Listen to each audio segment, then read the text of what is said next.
मेरे चैनल में आपका स्वागत है। अगर आप नए हैं तो इस चैनल को सब्सक्राइब करें। अगर आपको ये वीडियो पसंद आए तो वीडियो को लाइक करें। चलिए बिना देर किए अपनी कहानी का एक नया सफर शुरू करते हैं। चू परिवार के दान मास्टर, जो 9वें दर्जे तक की औषधियां बनाने में सक्षम थे, एक पेशेंट दान बनाने में 10 बार में से केवल 2 या 3 बार ही सफल होते थे। इसकी वजह थी कि पेशेंट दान बेहद कीमती और दुर्लभ होती थी। पूरे परिवार में ये दवा केवल उन्हीं बच्चों को मिलती थी जिनकी प्रतिभा 8वें ग्रेड की होती, और वो भी सिर्फ तब जब वे गैस रिफाइनिंग की तीसरी परत को पार करते। उसके बाद उन्हें ये औषधि दोबारा नहीं मिलती थी। लेकिन ये समस्या ईशान के लिए कोई बड़ी बात नहीं थी। उसकी कॉपी करने की क्षमता के चलते यदि उसके पास पर्याप्त स्पिरिट स्टोन हो तो वो जितनी चाहे उतनी गोलियां प्राप्त कर सकता था। मगर समस्या ये थी कि एक टॉप 10 स्तर की ज़ेन की गोली ची एनहांसिंग पिल को कॉपी करने में ही उसे लगभग 2 लो ग्रेड 10वीं श्रेणी के स्पिरिट स्टोन खर्च करने पड़ते थे। तो सोचो, एक लो ग्रेड 9वीं श्रेणी की पेशेंट दान को कॉपी करने में कितने स्पिरिट स्टोन लगेंगे। उसके पास जितना भंडार था वो पर्याप्त नहीं था। ये सोचकर ईशान का सिर दर्द करने लगा। लगता है मुझे जल्द ही स्पिरिट स्टोन कमाने का कोई उपाय ढूंढना पड़ेगा। सिर्फ परिवार से मिलने वाली वार्षिक आपूर्ति पर निर्भर रहकर तो बुनियादी साधना भी मुश्किल हो जाएगी। अतिरिक्त गोलियों की तो बात ही छोड़ो। वो सिर झटककर इन चिंताओं को फिलहाल भुला देता है। ईशान ने तुरंत मुंह में दबाई हुई ज़ैन की गोली निगली और ध्यान लगाकर अपने नए खुले दांतेन एलिक्सर फील्ड को आध्यात्मिक शक्ति से भरना शुरू किया। गैस रिफाइनिंग की तीसरी परत तोड़ने के बाद उसका दांतेन पूरी तरह खाली था। औषधि के असर से उसमें धीरे धीरे रेई की प्रवेश करती और 12 मेरिडियन से होते हुए शुद्ध आध्यात्मिक शक्ति में बदलकर दांतेन में संचित होने लगी। क्योंकि यह पहली बार था जब उसने ज़ैन की गोली ली थी, प्रभाव भी सबसे गहरा था। एक ही टॉप 10 ग्रेड की गोली ने उसके दांतेन की आध्यात्मिक शक्ति को 10% तक भर दिया। ईशान ने अपने हाथ में बची 8 गोलियों को देखकर जल्दी से हिसाब लगाया। सिर्फ 8 गोलियां उसके विशाल दांतेन को भरने के लिए काफी नहीं होंगी। उसे और ज़ेन की गोलियों की कॉपी करनी पड़ेगी। सौभाग्य से 9वीं श्रेणी के स्पिरिट स्टोन से वो एक साथ 4 ज़ेन की गोलियां कॉपी कर सकता था। इस तरह उसके पास कुल 11 गोलियां हो गईं। एक गोली से दांतेन की शक्ति लगभग 10% बढ़ती थी, तो 11 गोलियों से उसका दांतेन लगभग पूरा भर जाना चाहिए था। लेकिन ईशान को भरोसा नहीं था। ज़ैंगमई गोलियां लेते वक्त उसे एक नियम समझ आया था। पहली 3 गोलियों का असर सबसे अच्छा होता है, अगली 3 गोलियों का असर लगभग 30% कम हो जाता है और 7वीं गोली के बाद असर आधा रह जाता है। तो यही नियम ज़ेन की गोलियों पर भी लागू होगा, जिसका मतलब था कि 11 गोलियां भी उसके विशाल दांतेन को पूरी तरह नहीं भर पाएंगी। फिर भी उसने कॉपी करना बंद कर दिया, क्योंकि ज़ेन की गोली चू परिवार में बहुत दुर्लभ नहीं थी। उसे हर साल परिवार से 5 गोलियां मिलती ही थीं, और वैसे भी शरीर को इन दवाओं के असर को अपनाने में समय लगता था। इसलिए उसने धैर्य रखा और शेष 11 गोलियां ले लीं। नतीजतन उसका दांतेन केवल 70% ही भर पाया। किसी और के लिए एक गोली ही पर्याप्त होती है पूरे दांतेन को भरने के लिए, और मैं 11 गोलियों के बाद भी सिर्फ 70% तक पहुंचा हूं। ईशान चिंता में पड़ गया, लेकिन उसने मन ही मन ठान लिया, छोड़ो, अभी इसका हल ढूंढने की जरूरत नहीं, जो होगा देखा जाएगा। उसके पास फिलहाल 10 से अधिक 9वीं श्रेणी के स्पिरिट स्टोन अभी बचे थे। कुछ समय तक उसका साधना कार्य चलता रहेगा। अपने नए स्तर को मजबूत करने के लिए ईशान ने अभ्यास कक्ष से निकलकर एक स्टील की तलवार उठाई और कटक अभ्यास शुरू कर दिया। हाल के दिनों में उसने बहुत तेजी से प्रगति की थी। अगर वो जल्दबाजी में आगे बढ़ता तो उसकी नींव कमजोर पड़ सकती थी। इसलिए उसने फिलहाल स्थिरता पर ध्यान देने और तलवार कला में निपुण होने का निर्णय लिया। इसी बीच जिंगयू पवेलियन का एक पहरेदार हड़बड़ाते हुए उसके पास आया। युवा स्वामी, कृपया तुरंत स्वागत कक्ष में चलिए, 8वें बुजुर्ग आए हैं। 8वें बुजुर्ग? ईशान चौंक गया। वो तुरंत तलवार पहरेदार को सौंपकर तेज कदमों से स्वागत कक्ष की ओर बढ़ा। स्वागत कक्ष में पहुंचकर उसने आदरपूर्वक कहा, 8वें चाचा, आप यहाँ कैसे आए? पहले वो चू फान को हमेशा 8वें बुजुर्ग कहता था, लेकिन अब उसकी पहचान बदल चुकी थी। परिवार में उसका स्थान और सम्मान पहले जैसा नहीं रहा। चू फान ने मुस्कुराते हुए कहा, ईशान, मैं लौटे हुए काफी दिन हो गए, कैसे हो, सब ठीक चल रहा है? इतना कहकर जैसे ही उसकी नजर ईशान पर पड़ी, उसके चेहरे पर गहरी हैरानी उभर आई। तुमने गैस रिफाइनिंग की तीसरी परत तोड़ ली है। दरअसल ईशान अभी तलवार अभ्यास करते समय अपने दांतेन की शक्ति का प्रयोग कर रहा था, जिससे उसकी आभा पूरी तरह छिपी नहीं रह पाई। ईशान ने सिर झुकाकर ईमानदारी से कहा, जी चाचा, 2 दिन पहले ही तोपों किया है। चूफान लंबे समय तक उसे देखता रहा। उसके मन में गहरा झटका था। सिर्फ 10 दिनों में दूसरा स्तर पार करके तीसरे स्तर तक पहुंचना ये साधारण बात नहीं थी। और सबसे हैरान करने वाली बात यह थी कि ईशान की आभा साधारण तीसरे स्तर की नहीं बल्कि 5वें स्तर की शक्ति जैसी थी। चूफान मन ही मन स्तब्ध था, जबकि ईशान के होंठों पर एक हल्की सी गर्वीली मुस्कान खेल रही थी। अभी अभी ईशान ने जानबूझकर अपनी सांसों और आभा को नियंत्रित नहीं किया था, ताकि चौहान परिवार के 8वें बुजुर्ग फणी चाचा उसकी क्षमता को खुद महसूस कर सकें, क्योंकि केवल फणी चाचा जैसे परिवार के उच्च स्तर के मुंह से ही कबीले के मुखिया और बुजुर्गों तक उसकी असली कीमत पहुंच सकती थी। फिर उसे आने वाले समय में और बेहतर सुविधाएं तथा ऊंचा दर्जा मिल सकता था। यहाँ तक कि अगर वो कोई विशेष मांग रखता तो उसके पूरे होने की संभावना भी अधिक रहती। ईशान के सवाल ने फणी चाचा, चौहान फणी को चौंकने से बाहर निकाला। उन्होंने गहरी सांस लेकर कहा, साल के अंत में की राज्य में शिकार प्रतियोगिता होने वाली है। इस प्रतियोगिता में पूरे राज्य की बड़ी छोटी दर्जनों शक्तियों के युवा भाग लेंगे। मैं ये जानने आया हूं कि क्या तुम इसमें हिस्सा लेना चाहते हो? इतना कहने के बाद वे कुछ देर झिझके और फिर बोले, ईशान बेटा, मेरा सुझाव है कि तुम इस बार की प्रतियोगिता में हिस्सा मत लो। फड़ी चाचा ऐसा इसलिए कह रहे थे क्योंकि वे जानते थे कि एक योद्धा के तेजी से प्रगति करने के लिए जीवन और मृत्यु की असली परीक्षा बहुत जरूरी होती है। हालांकि वे शुरू में चाहते थे कि ईशान भाग ले, लेकिन उसकी प्रतिभा देखकर उनके मन में संदेह आ गया, क्योंकि ये शिकार प्रतियोगिता केवल जानवरों का शिकार नहीं थी, बल्कि असल में ये युवा पीढ़ी के बीच की घमासान लड़ाई थी। यहाँ तक कि कई बार ये प्रतियोगिता की राज्य की अलग-अलग ताकतों के बीच की खूनी जंग साबित होती थी। ईशान अभी तीसरे स्तर की शोधन अवधि की रिफाइनिंग पीरियड पर था, और हालांकि उसकी असली शक्ति 5वें स्तर तक पहुंच चुकी थी, फिर भी ये बाकी प्रतियोगियों से कम थी। फणी चाचा सोच रहे थे कि अगर वो 1 साल और रुके तो उसकी शक्ति निश्चित रूप से और बढ़ जाएगी, और फिर अगले साल वो पूरे आत्मविश्वास से भाग ले सकता है। लेकिन ईशान ने दृढ़ स्वर में कहा, चाचा, मैं इस शिकार प्रतियोगिता में जरूर हिस्सा लूंगा। उसकी आंखों में एक ठोस निर्णय झलक रहा था। ईशान जानता था कि राज्य की असली ताकत और राजनीति बल से तय होती है, और वो भी समझ गया था कि इस प्रतियोगिता में अगर उसने सही तरह से तैयारी कर ली तो उसकी आत्मरक्षा क्षमता कहीं अधिक हो सकती है। फणी चाचा ने फिर समझाने की कोशिश की, ईशान, हालात बहुत खतरनाक हैं। तुम 1 साल देर से अभ्यास कर पाए हो। बेहतर होगा कि अगले साल भाग लो। लेकिन ईशान ने सिर हिलाते हुए साफ कहा, नहीं चाचा, मैं अभी ही हिस्सा लूंगा। आखिरकार फड़ी चाचा ने हार मान ली और बोले, ठीक है, अगर तुमने ठान लिया है तो कम से कम अच्छी तैयारी जरूरी है। तुम्हें अभी क्या चाहिए? ईशान तुरंत बोला, चाचा, परिवार में एक नियम है, अगर किसी बच्चे की प्रतिभा 8वीं श्रेणी से ऊपर है और वो तीसरे स्तर की शोधन अवधि पार कर चुका है तो उसे रोगनाशक गोली दी जाती है। क्या ये नियम सच है? फणी चाचा ने सिर हिलाया, हाँ, ये सच है। मुझे भी ये गोली मिली थी और इसी वजह से मेरी ताकत अन्य योद्धाओं से अधिक है। ईशान ने झट कहा, तो कृपया मेरी ओर से ये दवा दिलवा दीजिए। फणी चाचा मुस्कुराए और बोले, कोई समस्या नहीं, मैं अभी गोदाम से ले आता हूँ। ईशान जानता था कि अगर वो खुद आवेदन करता तो प्रक्रिया में कई दिन लग सकते थे, लेकिन फणी चाचा जैसे बड़े बुजुर्ग के कहने पर उसे कुछ ही मिनटों में ये दवा मिल जाएगी। कुछ पल रुककर ईशान ने और मांग रखी, चाचा, मुझे एक और चीज चाहिए, एक बेहतर इस्पाती तलवार, स्टील नाइफ। परिवार ने जो साधारण हथियार दिया है वो अब मेरी शक्ति के लायक नहीं है। अगर मुझे असली मुकाबले में उतरना है तो एक मजबूत हथियार चाहिए। फड़ी चाचा ने बिना झिझके कहा, ठीक है, ये भी मैं तुम्हें दिलवा दूंगा। ईशान थोड़ी देर सोचकर तीसरी और आखिरी मांग रखी, और मुझे कुछ आध्यात्मिक पत्थर चाहिए, जितना हो सके 9वीं श्रेणी के निचले स्तर के। ये सुनकर फणी चाचा थोड़े हैरान हुए, लेकिन उन्होंने कुछ नहीं कहा। वे समझते थे कि ईशान अब धीरे धीरे परिवार के लिए बहुमूल्य रत्न साबित हो सकता है और उसकी जरूरतों को पूरा करना जरूरी है। क्योंकि जब वो परिवार में लौटा था तो परिवार ने उसे 20 10वीं श्रेणी के निम्न स्तर के आध्यात्मिक पत्थर और 10 9वीं श्रेणी के निम्न स्तर के आध्यात्मिक पत्थर दिए थे।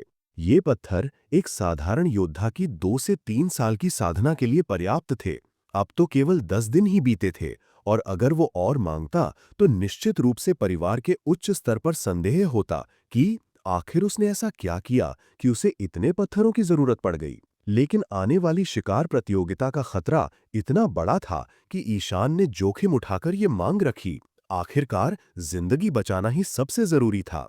कोई बात नहीं, तुम्हें कितने चाहिए? सौभाग्य से चौहान परिवार के 8वें चाचा राजवीर चूफैन ने अधिक सवाल नहीं किए, बल्कि सीधे सीधे पूछा। अगर कोई और खजाना होता तो वो सोचते, लेकिन जहां तक आध्यात्मिक पत्थरों का सवाल था, दवाओं के लिए प्रसिद्ध चौहान परिवार के लिए ये कोई समस्या नहीं थी। 19वीं श्रेणी के निम्न स्तर के पत्थर पर्याप्त होंगे। ईशान ने बहुत सावधानी से संख्या बताई। वो अधिक मांगकर लालच नहीं दिखाना चाहता था, बल्कि अपनी गणना के अनुसार ही बोला। ठीक है, मैं किसी को भेज दूंगा, वो तुम्हें पहुंचा देगा, राजवीर ने सहज भाव से कहा। इसके बाद उन्होंने ईशान की ओर देखा और इशारा किया कि अगर और कोई जरूरत हो तो बताए। सांस छोड़ते हुए ईशान ने सिर हिलाया। नहीं, बस यही 3 आवश्यकताएं हैं। इतनी कम? जरा और सोचो। राजवीर को यह सुनकर खेद हुआ कि ईशान की मांगे इतनी साधारण हैं, क्योंकि शिकार प्रतियोगिता से पहले परिवार हर संभव प्रयास करता है कि युवा पीढ़ी की हर जरूरत पूरी हो, ताकि वे न केवल जीवित रह सकें, बल्कि अच्छा प्रदर्शन करके परिवार का नाम भी रोशन करें। लेकिन ईशान ने दृढ़ता से सिर हिला दिया। नहीं, मुझे और कुछ नहीं चाहिए। उसकी ये जिद राजवीर को कुछ नाराज कर गई, मगर परिवार के नियमों के चलते वो अतिरिक्त खजाना स्वयं से नहीं दे सकते थे। ठीक है, मैं तुम्हें ये सब चीजें भेज दूंगा। आने वाले 10 दिनों में तुम्हें पूरी ताकत से साधना करनी होगी। कोशिश करना कि तुम अपनी साधना को क्यू रिफाइनिंग के 3रे स्तर की चोटी तक पहुंचा सको। शिकार के मैदान में तुम्हारे लिए कुछ खास इंतजाम है। राजवीर ये कहते हुए उठे और चले गए। ईशान उनके आखिरी वाक्य पर ठिठक गया। शिकार के मैदान में मेरे लिए कुछ खास? इसका क्या मतलब? उसने बहुत सोचने की कोशिश की, मगर कोई जवाब नहीं मिला। अंततः उसने सोचा, जो भी होगा वहां पहुंचकर ही पता चलेगा। अब उसका अल्पकालिक लक्ष्य साफ था, क्यू रिफाइनिंग की 3री अवस्था की चोटी तक पहुंचना। क्योंकि उसकी वर्तमान शक्ति पहले ही 5वें स्तर के योद्धाओं से ऊपर थी और सामान्य 6ठे स्तर के योद्धाओं से भी लड़ सकता था। अगर 3री अवस्था की चोटी तक पहुंच गया तो सामान्य 6ठे स्तर का योद्धा भी उसका प्रतिद्वंद्वी नहीं रहेगा। ऊपर से पेशेंट डैन की मदद से उसका दांशन और गहरा हो जाएगा।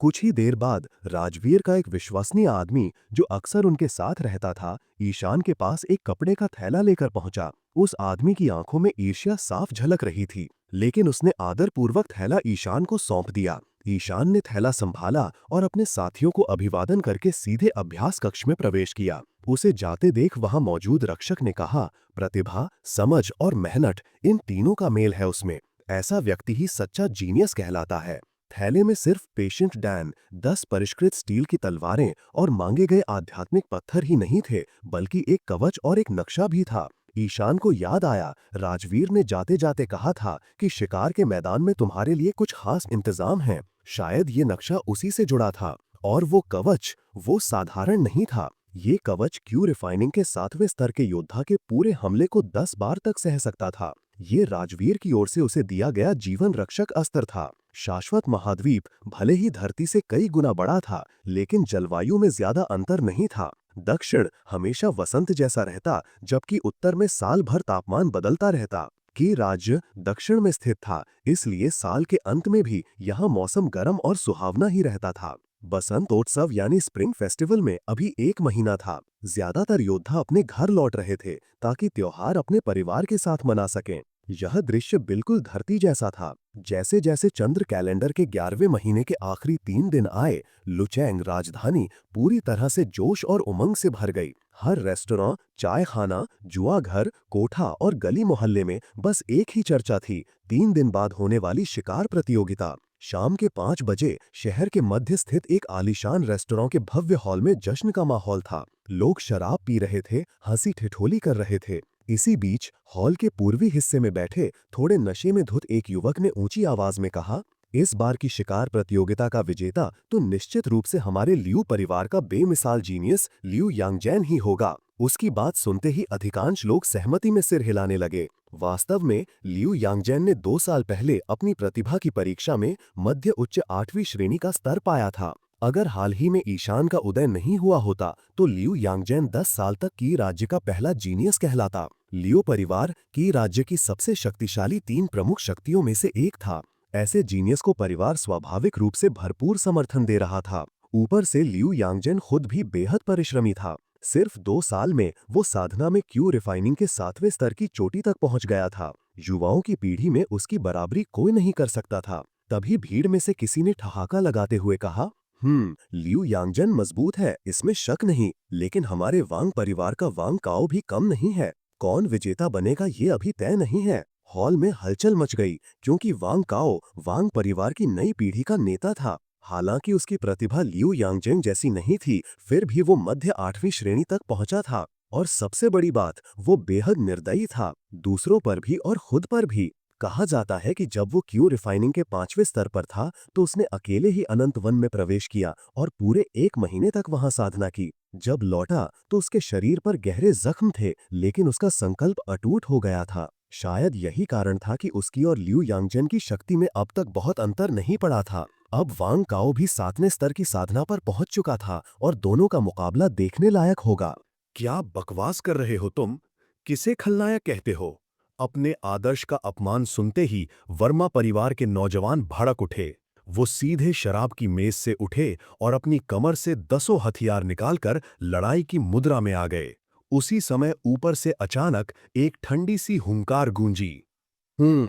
ये आवाज सुनकर वर्मा परिवार के बच्चे सहम गए, चेहरा पीला पड़ गया। तुरंत ही उन्हें एहसास हुआ कि उन्होंने हद पार कर दी है। जल्दी से मुट्ठी जोड़कर माफी मांगी और चुपचाप अपनी जगह पर वापस बैठ गए। लुचैंग के आंतरिक शहर में जितने भी आलीशान रेस्टोरेंट हैं, वहां साधारण ताकतवर नहीं, बल्कि बड़े-बड़े गुरु लोग निगरानी करते हैं। अगर ये बच्चे वर्मा या सिंह परिवार के ना होते, तो ऊपर बैठे गुरु सिर्फ ठंडी हुंकार से नहीं, बल्कि सीधे सजा भी देते। लोगों को इस छोटी सी झड़प में दिलचस्पी थी, लेकिन कई चेहरों पर कसक भी साफ दिख रही थी। वो थे चौहान परिवार के लोग। सच तो ये था कि सिंह और वर्मा परिवार के नौजवान चौहान परिवार के नौजवानों से काफी आगे निकल चुके थे। अब चौहान परिवार का अगुवा है चिराग चौहान।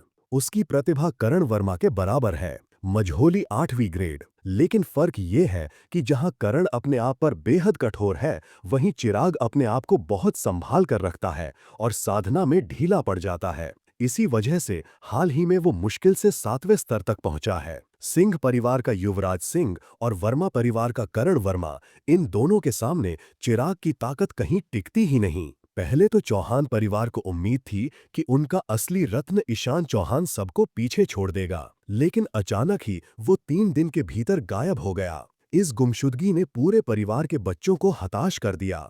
अब सबको डर है कहीं दूसरा स्थान छोड़कर चौहान परिवार तीसरे नंबर पर न गिर जाए। इस बीच ईशान चौहान को इस बाहरी हलचल का जरा भी अंदाजा नहीं था। लुचैंग का हर कोना शिकार प्रतियोगिता और आने वाले वसंत महोत्सव की दीवानगी में डूब चुका था, लेकिन ईशान तो अभी भी गहरी साधना में डूबा हुआ था। उसे मिले थे पोषण पिल्स, 29 9वीं ग्रेड के निम्न स्तरीय आत्मा पत्थर और अन्य औषधियां। सबसे पहले उसने ज़ेन की पिल्स का प्रतिलिपि बनाना शुरू किया ताकि उसकी आध्यात्मिक ऊर्जा स्थिर हो। फिर उसने 9वीं ग्रेड के पत्थरों और ज़ेन की पिल्स के सहारे अपना दंतयन मजबूत किया। इसके बाद बारी आई सबसे कठिन दवा की, पोषण पिल। ये एक ऐसी औषधि थी जो दंतयन को फाड़कर बड़ा कर देती है। जब पहली गोली शरीर में गई तो तुरंत ही दंतयन चीरने लगा। दर्द इतना असहनीय था कि ईशान ने सोचा, पहले जो नसें टूटने का दर्द झेला था, वो तो इस यातना के आगे कुछ भी नहीं था। आह!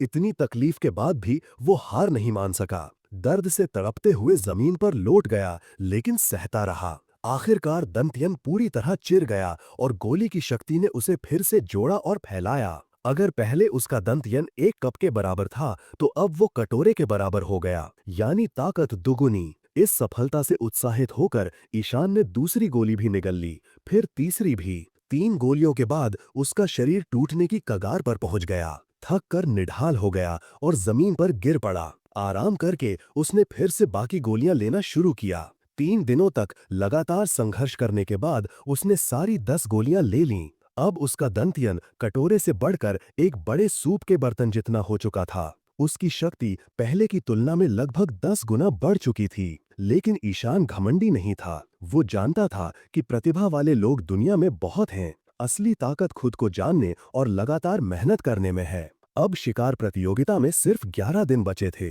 ईशान ने योजना बनाई, आधा समय साधना और आध्यात्मिक शक्ति बढ़ाने में और आधा समय हथियार विद्या और पांचों सुरक्षा प्रहरी के साथ युद्ध अभ्यास में लगाएगा। तेज गति से आत्मा पत्थरों को सोखते हुए और जेन की पिल्स की मदद से उसका स्तर जल्द ही चरम तक पहुंच गया। 8 दिन के भीतर ही उसने अपनी शक्ति तीसरे स्तर की पराकाष्ठा तक पहुंचा दी। बाकी समय उसने सिर्फ तलवार कला और युद्ध अनुभव पर ध्यान दिया। 1 दिसंबर की सुबह 4 बजे ही लुचैंग की गलियां जगमगा उठीं। लोग अपने घरों से निकलकर पूर्वी द्वार से 10 मील दूर बने विशाल मंच की ओर बढ़ गए। 5 बजे के आसपास पहला दल पहुंचा, फिर एक एक कर सेनाएं आने लगीं और 6 बजे तक माहौल चरम पर पहुंच गया। भीड़ में शोर गूंज उठा, युवराज सिंह, युवराज सिंह, करण वर्मा, तुम जीत कर आओगे। कुछ महिलाएं पागलों की तरह चिल्ला रही थीं। युवराज, मैं तुमसे प्यार करती हूँ। करण, तुम जरूर चैंपियन बनोगे। जुआरी लोग भी अपनी शर्तें लगाकर हवा बना रहे थे, लेकिन इन नारों के बीच एक नाम लगभग सुनाई ही नहीं दे रहा था। चिराग चौहान। चौहान परिवार का दिल भारी हो गया। परिवार प्रमुख त्यागराज चौहान भीड़ को देखकर सोचने लगा, चिराग की प्रतिभा करण से कम नहीं थी, समझ भी ठीक है, लेकिन हमने उसे बहुत बिगाड़ दिया। वो मेहनत करने से कतराता है, इसी वजह से इतना पिछड़ गया। उसने गहरी सांस ली। अच्छा हुआ ईश्वर ने दया की और हमें ईशान जैसा रत्न दिया। वो ही चौहान परिवार की असली उम्मीद है। चौहान परिवार के मुखिया त्यागराज चौहान भले ही कितने ही व्यस्त क्यों न हो, लेकिन उन्हें अपने भतीजे ईशान चौहान पर नजर रखने का समय निकालना ही पड़ता है। बेशक परिवार प्रमुख होने के नाते वो रोज रोज ईशान पर ध्यान नहीं दे सकते, इसलिए उन्होंने गुप्त रूप से लोगों को लगा दिया था जो उसकी गतिविधियों पर नजर रखें। जिंगिया पवेलियन की रखवाली करने वाले 5 गार्ड में से एक त्यागराज का खास आदमी था। यहाँ तक कि चारों दास भी उन्हीं के इशारे पर काम करते थे। ईशान के परिवार लौटने के बाद से त्यागराज को उसकी लगभग सारी हरकतों की जानकारी थी। हालांकि साधना कक्ष में क्या होता है वो कोई नहीं जान सकता, क्योंकि वो जगह पूरी तरह बंद रहती है और वहां निगरानी का कोई तरीका नहीं है। चिराग चौहान की तुलना में ईशान का प्रदर्शन कहीं ज्यादा प्रभावशाली था। उसकी साधना की प्रतिभा और मेहनत चिराग से 10 गुना ज्यादा थी। ईशान की लगन ने त्यागराज का दिल जीत लिया था। अगर उनसे पूछा जाए कि परिवार का उत्तराधिकारी किसे चुना जाए, चिराग या ईशान, तो वो बिना सोचे समझे ईशान का नाम लेंगे, क्योंकि परिवार प्रमुख के लिए सबसे बड़ी चीज परिवार का हित होता है, उसके बाद व्यक्तिगत हित। ये सोचते ही त्यागराज की नजर भीड़ के पीछे खड़े एक नौजवान पर गई। उनकी आंखों में प्रोत्साहन और सराहना झलक रही थी। वो कोई और नहीं बल्कि ईशान चौहान था। लगातार 10 दिन तक तलवार कला का अभ्यास करने के बाद ईशान ने गार्डों से कहा कि वो पूरी ताकत से उससे भिड़ें। इस दौरान उसकी ताकत तेजी से बढ़ी थी, लेकिन असल में उसने कितना सुधार किया है, ये तो सिर्फ जीवन मरण की लड़ाई में ही साबित होगा। 1 साल तक परिवार से दूर रहने के बाद जब से वो लौटा है, तब से अपने आंगन से बाहर नहीं निकला। इसी वजह से अधिकांश परिवार के बच्चे उसे पहचान भी नहीं पाते। यहाँ तक कि जब पहली बार उसका कौशल परखा गया था, उसके पुराने कुछ दोस्त भी अब चिराग के साथ जा मिले थे।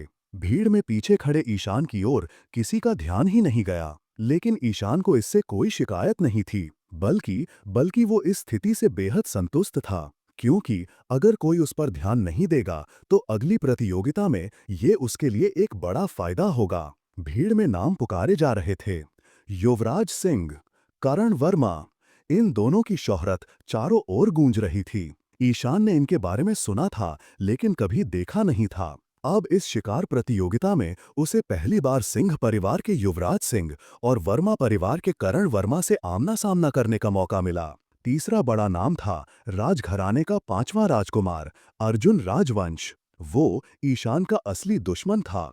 उस समय ईशान को अर्जुन की वास्तविक ताकत का अंदाजा नहीं था, लेकिन प्रतियोगिता में शामिल होने से पहले उसके चाचा ईश्वर चौहान ने खास तौर पर प्रतियोगियों की सूची मंगवाई थी, जिसमें अर्जुन का पूरा विवरण था। उसकी प्रतिभा 8वीं ग्रेड मध्य, उसकी चालाकी और निर्दयी स्वभाव ने उसे साधना के 7वें स्तर तक पहुंचा दिया था। राजघराने की परंपरा तीनों बड़े परिवारों से भी पुरानी थी। राजवंश की नींव बेहद गहरी थी और उनके पास ऐसी गुप्त विधियां थीं जो कम समय में ताकत बढ़ा सकती हैं। इसलिए अर्जुन की असली शक्ति कितनी है, ये तब तक साफ नहीं होगा जब तक वो युवराज और करण से नहीं भिड़ता। जहां तक चिराग का सवाल है, अर्जुन के सामने उसकी कोई औकात नहीं थी। सिंह परिवार का इतिहास भी रहस्यों से भरा था। उनका पूरा परिवार रक्त परंपरा से जाना जाता था। उनके लगभग हर बच्चे के शरीर में एक खास रक्त प्रवाहित होता था, जिसे वो राजा का रक्त कहते थे।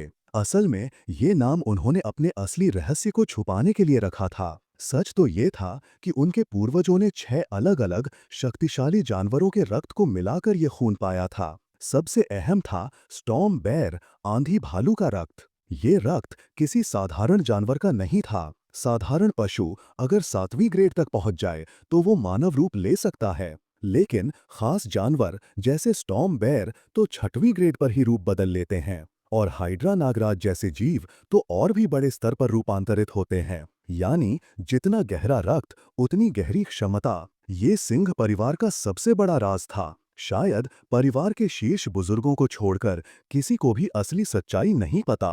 अब युवराज सिंह की बात करें। उसकी शक्लो सूरत सामान्य थी, लेकिन कद काठी मजबूत और दबाव पैदा करने वाली थी। सिर्फ 18 साल का होने के बावजूद उसका चेहरा घनी दाढ़ी से ढका हुआ था, जिससे वो 40 साल के आदमी जैसा लगता था। ये सिंह परिवार की एक आम समस्या थी। उनका रक्तवंश उन्हें कम उम्र में ही उम्र दराज दिखा देता था। इसके विपरीत करण वर्मा बेहद आकर्षक था। उसके नैन नक्श नुकीले थे और वो बहुत सुंदर लगता था, लेकिन उसकी आंखें सांप जैसी पूरे चेहरे की सुंदरता बिगाड़ देती थीं। वरना वो तो हजारों लड़कियों का सपना बन सकता था। इधर त्यागराज ईशान पर ध्यान दे रहे थे और ईशान युवराज और करण को देख रहा था। लेकिन भीड़ में एक और जोड़ी आंखें जल रही थीं, चिराग चौहान की। लोगों की जयकार सुनकर उसका दिल कड़वाहट से भर गया। उसे पता था कि उसकी शोहरत युवराज और करण जैसी नहीं है, लेकिन उसे उम्मीद नहीं थी कि उसकी अहमियत इतनी कम हो जाएगी।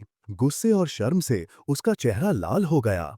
वो डरते डरते अपने पिता त्यागराज की ओर देखने लगा, लेकिन उसकी नाराजगी तब और बढ़ गई जब उसने देखा कि पिता की आंखें उस पर नहीं बल्कि ईशान पर टिकी थीं। जैसे ही उसने ईशान को देखा, उसका गुस्सा फट पड़ा। चिराग भले ही भीड़ के सामने ना बोल रहा हो, लेकिन उसके दिल में जलन और खुरूस की आग तेजी से भड़क रही थी। उसे याद आया कि परिवार ने आखिरकार ईशान को जिंगिया पवेलियन क्यों दिया था। उसने जांच पड़ताल की थी और ल्यूलिन टाउन के औषधि गृह के कर्मचारी से पूरा सच निकलवाया था। ईशान, जिसे कभी बेकार कहा जाता था क्योंकि उसकी नसें टूट चुकी थीं, वही आज परिवार का रत्न बन चुका था। उसकी जन्मजात प्रतिभा ने उसे फिर से खड़ा कर दिया और बुजुर्गों का ध्यान उसकी ओर खींच लिया। ये सोचते ही चिराग का खून खौल उठा, क्योंकि वो अच्छी तरह जानता था इस दुनिया में असली ताकत का नाम है प्रतिभा। उसने खुद भी 2 साल साधना की थी, लेकिन उसकी मेहनत और समय